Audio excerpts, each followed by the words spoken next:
회사 동료로 처음 만난 남자친구는 가끔씩 보면 세상 물정을 모른다 싶을 때가 있었지만 그게 연애하는 동안에는 크게 문제가 된 적은 없었습니다. 오히려 딱히 싫어하는 것도 없고 까탈스러운 제 성격 잘 맞춰주는 수더분한 성격이 연애하는 기간이 길어지면 길어질수록 이 사람하고 살면 스트레스 받을 일은 없겠구나 하는 생각을 차츰 갖게 만들어줬어요. 같은 회사에 다니면서 동고동락하다 보니 일 때문에 서로 투닥거리기도 많이 했지만 같은 해에 회사에 들어간 입사 동기이기도 하고 회사 내에 몇 안 되는 또래이다 보니 서로의 상황 같은 게 더 잘 이해가 되었던 것 같아요. 그러다 보니 정도 빨리 들게 되었고 누가 먼저랄 것도 없이 사내 연애를 시작하게 되었네요. 사내 연애를 해보신 분은 알겠지만 회사에 아무리 비밀로 해도 티가 나긴 하나 봐요.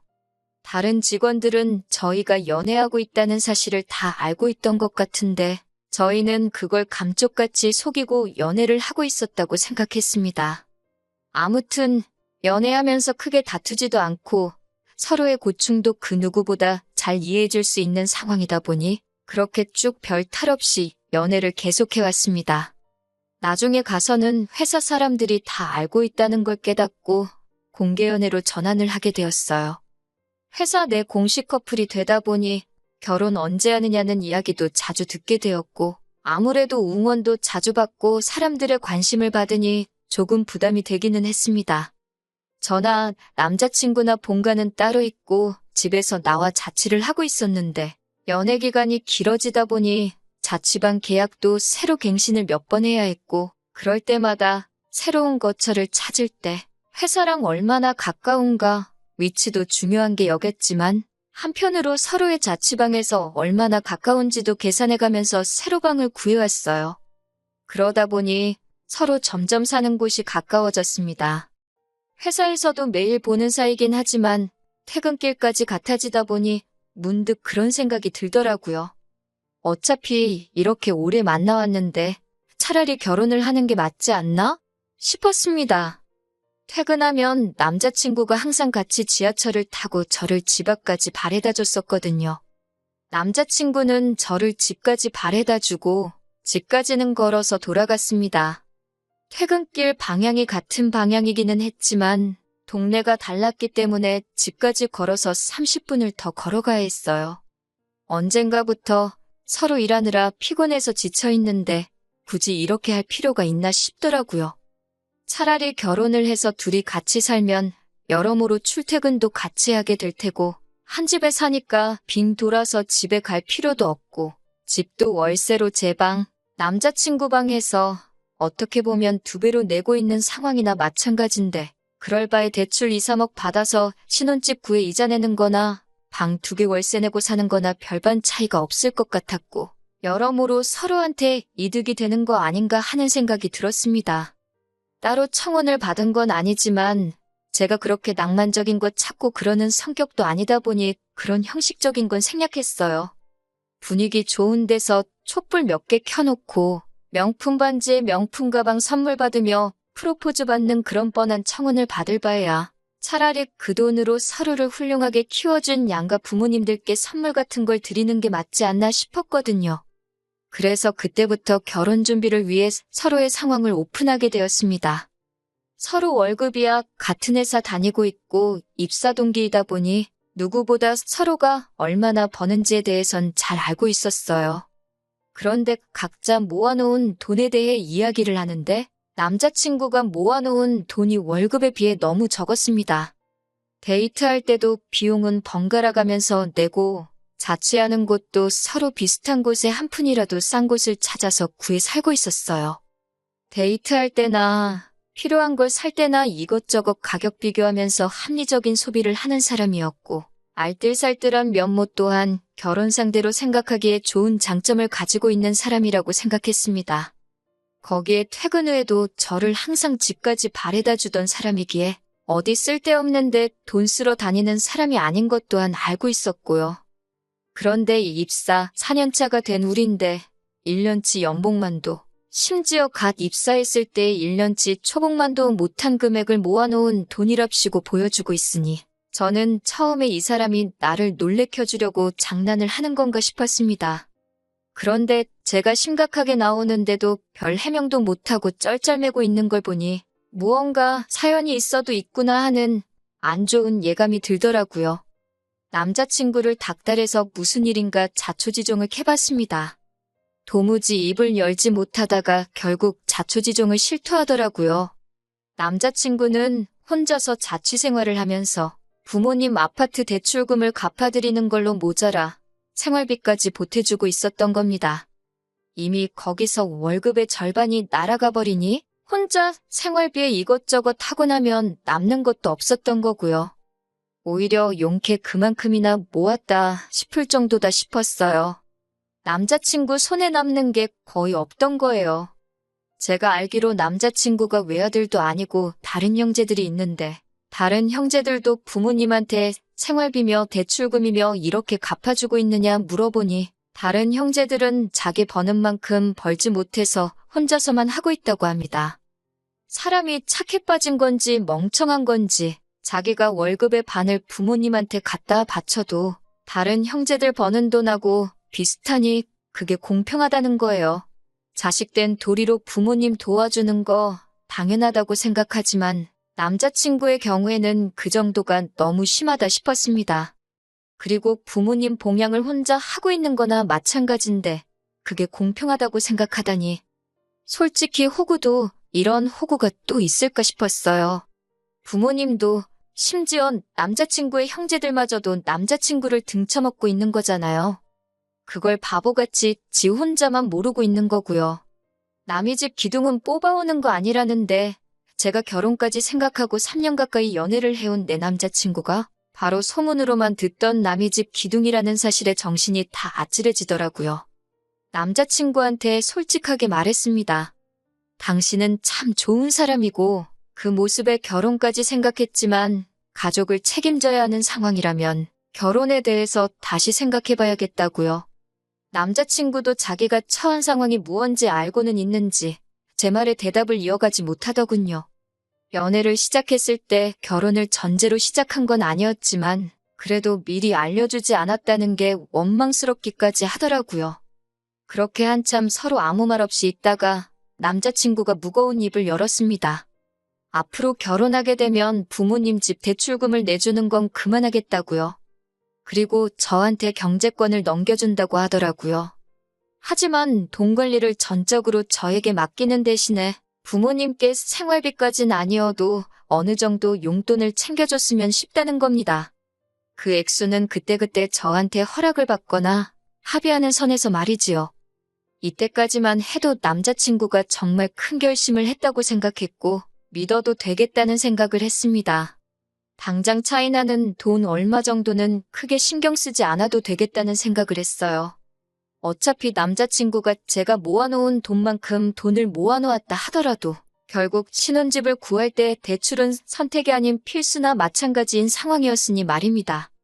당장 제가 몇 천만 원 더 내긴 하겠지만 앞으로 자녀 계획까지 생각해보면 집안의 가장이 될 남자친구가 더 오래 일을 하게 될 것이고 그때가 되면 제가 지금 내는 돈 몇 천만 원만큼 혼자서 외벌이로 감당을 해야 할 때가 올 거였으니까요.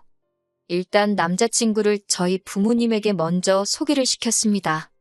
실제로 인사드린 적은 없지만 연애하면서 제가 저희 부모님께 몇 번 이야기를 했었고 사람 자체는 정말 순하고 성실한 사람이기에 저희 부모님께서도 남자친구를 마음에 들어 하셨어요. 저희 집에서 결혼 허락을 받았으니 이제 제가 남자친구 부모님께 인사드리러 갈 차례였습니다.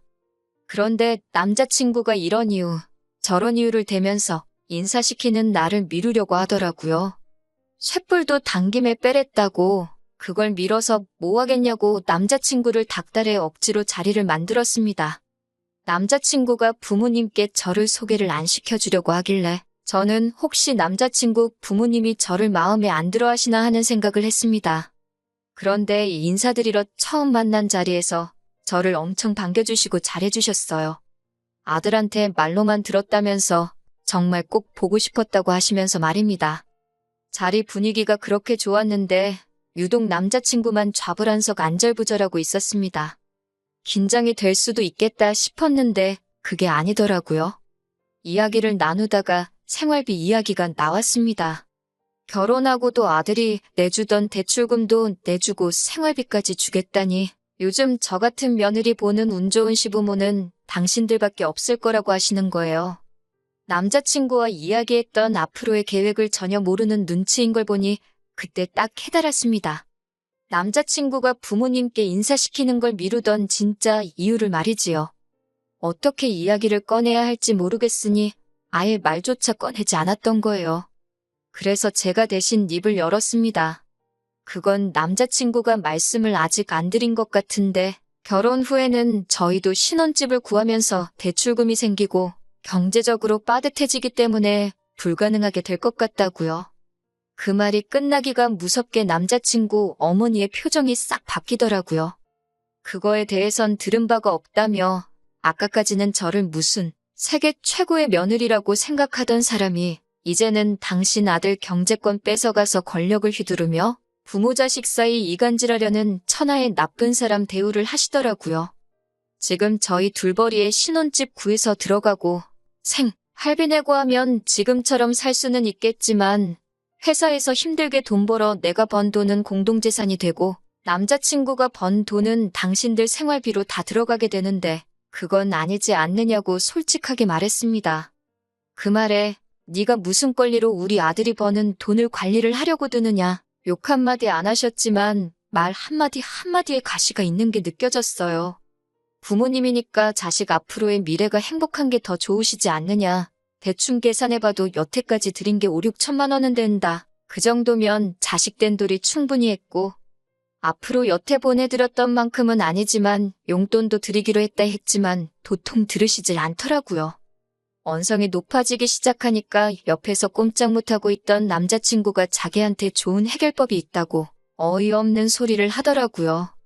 자기가 퇴근하면 대리운전 같은 거 하고 주말에는 물류창고 같은데 가서 일을 더 하겠다고요.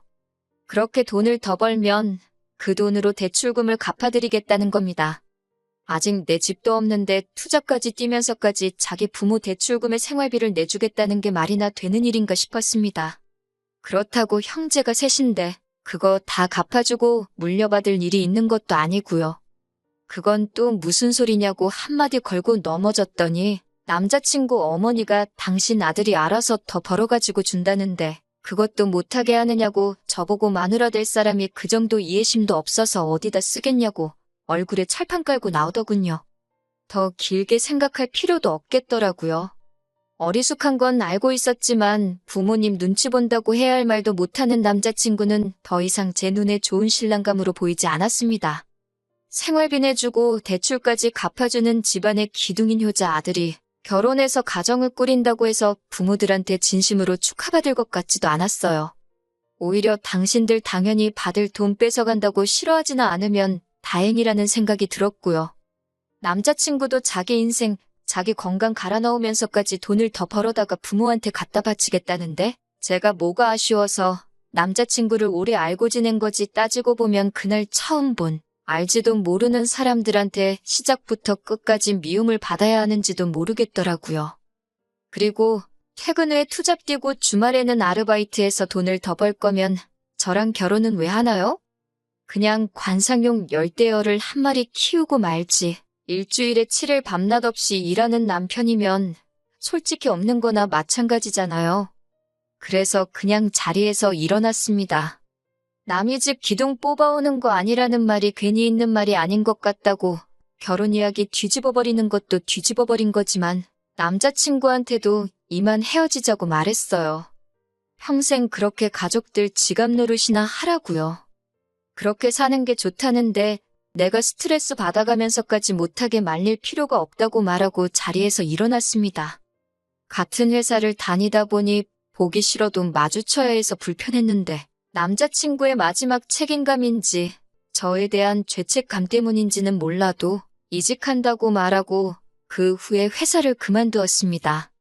그런데 뭔가 계산착오가 있었는지 바로 직장을 못 구했나 봐요. 헤어지고 4개월쯤 지나서 제가 사는 자취방 앞에 술에 잔뜩 취해서 찾아왔더라고요. 평소에 술은 입에도 안 대던 사람인데 뭔가 싶어서 이야기를 들어봤는데 직장을 못 구해서 수입이 없는 상황인데 부모님들은 멀쩡히 다니던 회사 그만둔 남자친구 잘못이라면서 그나마도 저금이라고 모아놓은 돈을 내놓으라고 했다는 겁니다. 당장 자기는 수입이 없어서 걱정이 돼서 죽겠는데 남자친구 부모님은 그 몇 달을 못 기다려서 얼마 안 되는 자기 돈을 가져가려고 한다고요. 그리고 상황이 이렇게 되니 자기가 자기 인생에 얼마나 큰 부분을 놓아버린 건지 이제야 깨달았다고 하면서 저한테 사과를 하더라고요. 이제 정말 자기는 부모님 안 보고 살아도 되니까 자기를 다시 받아달라고요. 집에다 돈 가져다 바치는 것도 그만둘 것이고 2번 다시 호구 노릇 하지 않겠다고 머리를 바닥에 찌으면서까지 부탁을 하더라고요. 그렇게 오래 연애했고 그동안 정이 많이 들었는데도 안쓰럽지가 않았습니다. 제가 이야기했을 때 진작에 들었으면 이럴 일도 없었을 텐데요. 멀쩡히 다니던 회사도 그만둘 필요도 없었을 테고요. 결국 저보다 가족을 먼저 택했던 사람인데 제가 지금 받아준다고 해서 또 그러지 않을 거라는 보장도 없다는 생각이 들었어요.